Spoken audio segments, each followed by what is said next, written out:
So we've done it for most of the other divisions, although Yeah. I can't remember doing it for the AFC South. And again, the AFC South is generally forgettable. I can't hear what Courtney said. We either have or haven't done it. So we have not done the AFC South, Right. so I haven't forgotten the most forgettable division in all of football, and maybe we'll get to it, maybe we won't. AFC West, 4th place, 3rd place, 2nd place, 1st place. Who do you think finishes at the bottom? I think we agree on this. Well, no, I think I pulled a curveball on you here. Wow. Yeah. You going to put the Chargers down there? No, I'm going to put the Broncos down there. Wow. Yeah. Now, Well, yeah, you're just talking like the Broncos can be pretty good. This whole division scares me. I mean, I wish I could tell you what I think here, but they all got qualities about them where I go, damn, I like what I see here. I like that. You know, I guess I'm playing a little bit on that. The Raiders, McDaniels, second year, big offensive line, right? Second year in the defense, and I think they're going to be a little bit more of a pain in the butt than people realize. The Broncos, I guess I still look at it and just go, yeah, I still think it's learning the Sean Payton way. I think they're going to be a pain in the butt. They'll be in the mix. If they miss out and they are 4th place, like you were saying, I don't think it's going to be far, but I guess, you know, I just want to see Russell Wilson. I question the receiving core a little bit. They've taken some blows there, right? The front 7, there's some guys with potential there, but it's like a little bit, I got to see it first. You know, who's the guy on the front 7 that we really look at to go, ooh, game changer? You know, we got to mess with the game plan because we're worried about this guy. You know, I know there's Randy Gregory, Frank Clark. Can they be what we think they can be?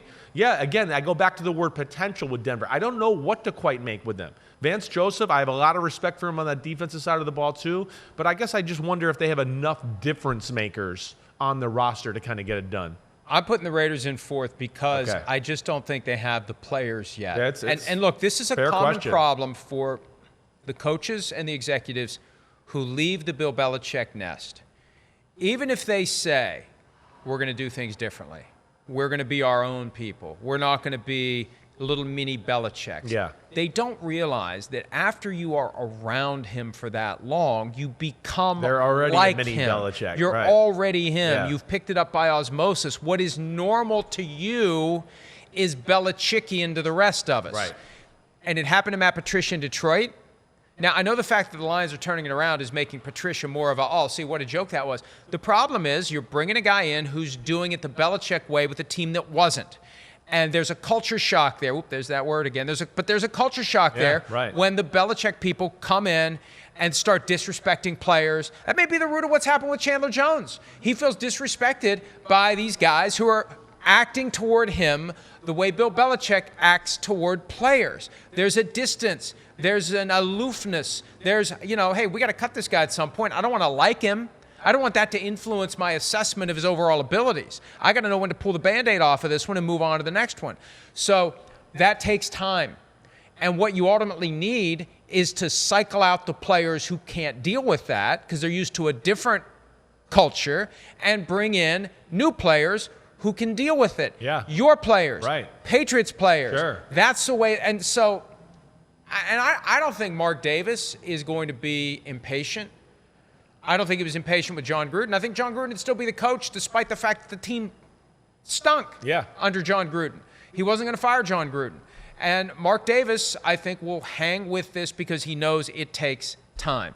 And we're seeing this process of it takes time. And I just don't think they have the guys there who are going to thrive at the level that they need them to. So that's why I have them in 4th place. That's a fair question. It's a fair question. Again, I want to go with the Raiders and why I put them at 3rd a little bit too. And it was dicey. This is one where I went back and forth between Broncos and Raiders for 3 and 4. But the Raiders, the thing I will say, one, I think very highly of McDaniels and his offensive, game planning, everything he does there. They have sneaky one of the better offensive lines in football. There's a reason Josh Jacobs was the leading rusher in the NFL last year. You break down the offense is what I'm getting at is the offense I think can be dangerous. That I do. The defense is where I come back to what you're saying. We know they got the 3 pass rushers, but who else is there? You got some questions in the secondary. They're kind of remaking that. There's no household name at linebacker or anything there. So that's where I do worry about them. But damn, this division, even this, we're talking about Broncos, right? There's a lot of positives. They got your tight end, Michael Mayer from Notre Dame, who you like and you're excited to see. So I think they're a team that's going to be able to score and put up some points. I guess I just question, how good the defense is, and can they legitimately slow down the Chargers and the Chiefs when it comes time to have to do that? I've got the Broncos at third. You've got the Raiders at third. So that leaves Chargers, Chiefs 2-1. Yeah. Are you going to throw another curveball on me and say the Chargers? No, you know me. I'm like the most chalk guy. I picked the Chiefs, I think, to be in the Super Bowl 5 years in a row, or at least 4 years in a row. And I did that again this year. So I got the Chiefs definitely winning the division. I didn't have them as the number 1 seed, like in the overall playoffs, but I do have them winning the... Who do you have as the number 1 seed? I went with the Ravens this year as the 1 seed. Wow. Peter King took the Jaguars because weakest division, favorable schedule, makes sense. Right, yeah. I hear you there. But, obviously, I like the Chargers. They got a ton of talent. We know that. I'm excited to see the new offense and what our man Kellen Moore can bring to the table there. Defense... can they all be healthy at the same time? Can Khalil Mack, Bosa, J.C. Jackson, all of them get out on the field at the same time? Derwin James. It just is always something there with them on that side of the ball. You used the word. It's always something. Always the something. Rosanna team of the National Football League. I know. Very timely reference, kids. Look it up. It's always something.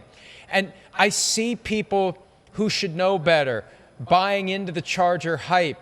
Ooh, look at this. Ooh, look at that. Ooh, look at this. Yeah. It's the same thing every year. Ooh, look at this. Oh, wait, that guy's out 4 to 6 weeks. Oh, that guy's out 2 months. Oh, wait a minute. That guy's, been playing through an injury for the past 2 months and we didn't even know about it. So they've got fundamental issues in the organization that affect the availability of their players. There's a point where it is no longer bad luck. There's a point where it's no longer stuff happens.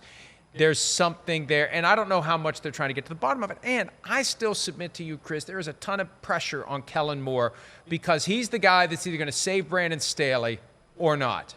Because if that offense doesn't reach its full potential or something close to it, we both know the vultures have been circling the Chargers for a couple of years now. And any coach out there with options is thinking, that's where I want to go because that's where Justin Herbert is. So a ton of pressure on Staley, a ton of pressure on Kellen Moore, a ton of pressure on the team, and plenty of people like, hey, I really like how the Chargers look this year, and hey, it may happen. But on paper, there's at things some to like. point, history needs to advise us on what the future may entail. Well, hopefully they've made changes, whether it's training, what they do in the in the weight room, rehab, whatever, that has to be evaluated. The one thing I'll say, it's just been unfortunate. And I don't know if it's you blame the head. I know we blame the head coach, certainly. I get it. A little bad luck. There's got to be something else going on there. I'm with you there. But, I just, when it came down to it, I made the Chargers too, and I don't have them making the playoffs. Okay? It's just not that. It's a hard year in the AFC West. And they're a little bit of where I just got to see it to believe it a little here. I know they went to the playoffs last year, but the year was up and down throughout. And then, of course, to have one of the worst playoff losses in the history of the NFL, that doesn't help the situation out either. We know there's talent on this team, but just, can they stay healthy? Can they play together, stay together the whole year? If so, then maybe they will, surprise us. That's a tough thing to wash away, what happened against the Jaguars. I agree. And we just kind of all forgot about it, but that's a huge, huge way to go out, and it hovers over the team. It stays with you, and that's why I just say it's premature to just assume everything's going to be fine. There's reasons to believe maybe it won't be fine, and it's always something with the Chargers. So Chargers 2, Chiefs 1. How can you not? I got the Chiefs going to the Super Bowl too. Who got the Chiefs playing? I got them playing the 49ers. I do too. Yeah, do you really? We spent Yeah, I had the 49ers beating the Eagles this year in the NFC Championship game. People get mad when I say that if Brock Purdy doesn't get injured, the 49ers were going to beat the Eagles that day. But I believe that if Brock Purdy doesn't get injured, the 49ers would have beaten the Eagles that day. There's a lot of people. Because it still felt like for a while they were hanging around and making it interesting. Well, I won't go as far as you to say, but that game was definitely going to be, we're going to bite our nails down the stretch there if Brock Purdy stays healthy. Just as you saw, on the play he got hurt, they had a game plan and some things set up where I think they felt like we on offense can take advantage of some of the things that the Eagles do. And that was going to be a big play to Brandon Ayuk. But they're very evenly matched football teams. I'm not going to say they would have won it, but I certainly think that would have came down to the very end of the football game. Hi, it's Mike Florio. Thanks for watching PFT on YouTube. Hit subscribe for the latest news and analysis from Pro Football Talk.